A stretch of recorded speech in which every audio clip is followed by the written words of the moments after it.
સોમનાથના સ્વાભિમાન પર્વ નિમિત્તે પવિત્ર સોમનાથ મંદિરના સાનિધ્યમાં આધુનિક ટેકનોલોજી અને ભક્તિનો એક અનોખો જ સંગમ જોવા મળ્યો હતો।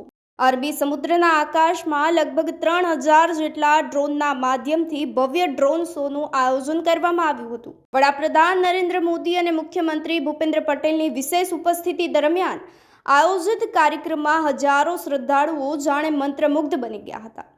સમગ્ર વાતાવરણ શિવમય બની ગયું હતું।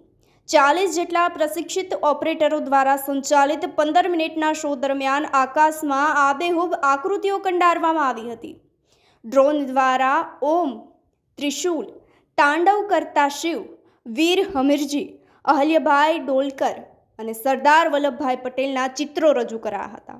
આ સાથે જ સોમનાથ પર થયેલા આક્રમણનો ઇતિહાસ વડાપ્રધાન નરેન્દ્ર મોદીના બિંદુ ચિત્રએ આકર્ષણ જમાવ્યું હતું। કાર્યક્રમના અંતિમ સમયે દરિયા કિનારે થયેલી ભવ્ય આતાશબાજીથી સમગ્ર સોમનાથ ધામ ઝળહળી ઉઠ્યું હતું। આ શોએ ભારતીય સંસ્કૃતિ, ઇતિહાસ અને રાષ્ટ્રીય ગૌરવની અનુભૂતિ કરાવી હતી। આપ જોતા રહો ન્યૂ ભારત ન્યૂઝ।